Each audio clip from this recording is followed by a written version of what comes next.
지난 10월 1일 넷플릭스에서 공개된 더 길티는 2년 전 개봉한 덴마크 영화 더 길티의 리메이크작입니다. 당시에 영화가 썬댄스 영화제에서 공개된 후에 리메이크 판권을 두고 경쟁이 치열했다고 하더라고요. 저는 아쉽게도 아직 원작을 보진 못했지만 넷플릭스 버전의 더 길티를 보고 나니 왜 할리우드에서 리메이크를 하려고 했는지 납득이 되었습니다. 두 가지 이유에서 그렇습니다. 우선 이야기가 신박하죠. 원작 개봉 당시에 소리 추적 스릴러라는 별명이 붙었을 정도로 더 길티는 장르 영화로서 흥미로운 방식으로 이색적인 소재를 다룹니다. 상황은 급박한데 정보가 부족하니 보는 이로 하여금 심장을 쫄깃하게 만들죠. 심지어 제가 보기에는 영화의 소재가 시의성도 어느 정도 확보하고 있는 것처럼 보이는 거예요. 왜냐하면 저만 그런 것인지는 모르겠지만 최근 혹은 꽤 오래전부터 유튜브 알고리즘을 따라가다 보면 다음과 같은 영상들을 종종 보게 되거든요. 피해자가 주문 배달을 하는 척 함께 있는 피의자를 속이면서 구조요청 전화를 하자 구조대원이 그것을 눈치채고 적절하게 조치를 취하는 영상들, 꼭 9.11이 아니더라도 국내에서 벌어진 사건 관련된 영상들도 본 기억이 있습니다. 말하자면 더 길티는 그러한 실화들을 영화화한 것이라고 말할 수도 있을 겁니다. 실제 원작의 각본을 집필하고 연출까지 맡은 구스타브 몰러 감독도 실화에서 모티브를 얻어서 창작했다고 하더라고요.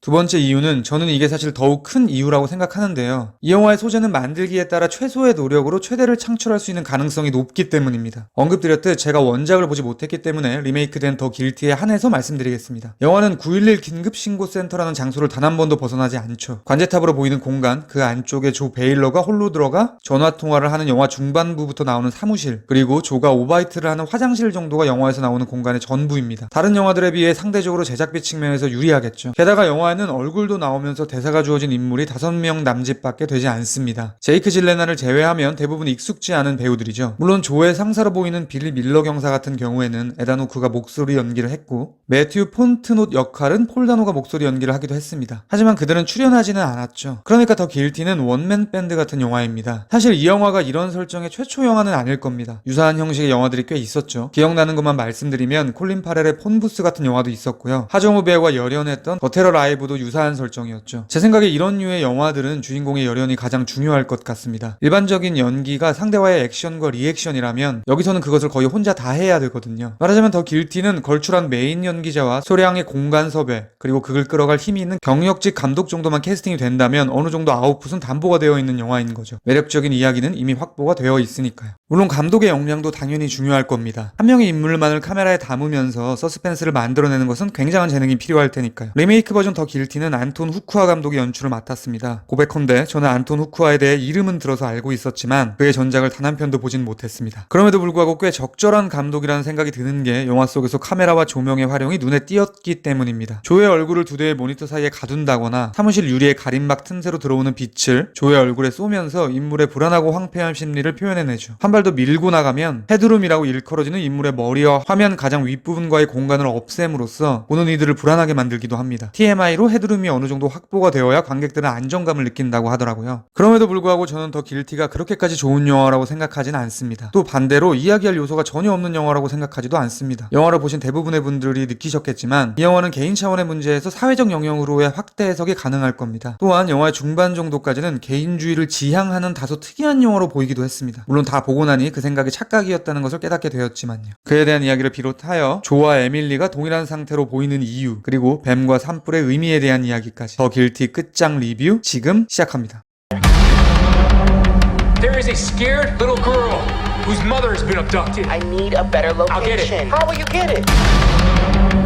I know Emily is with you. Where are you going?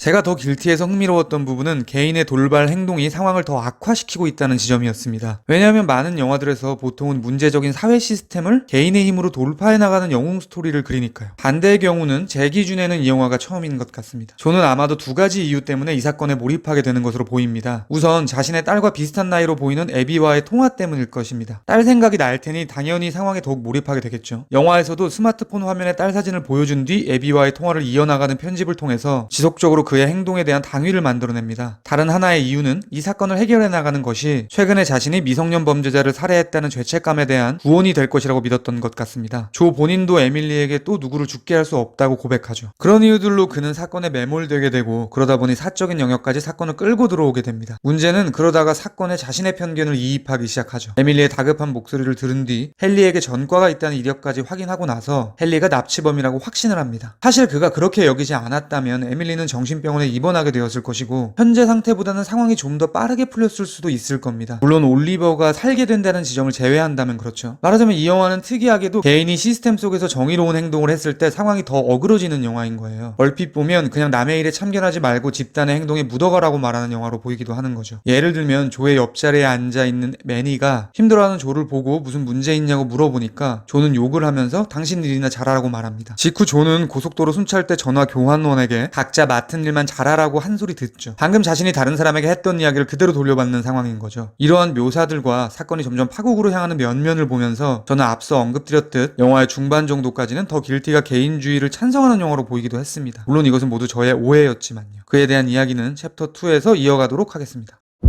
911, this is emergency operator 625. I've just been robbed. Okay, sir, I need to know where you are. Last name? Is this the fire department? No, ma'am, you've reached 911, but I can connect you to fire. Just hold the line.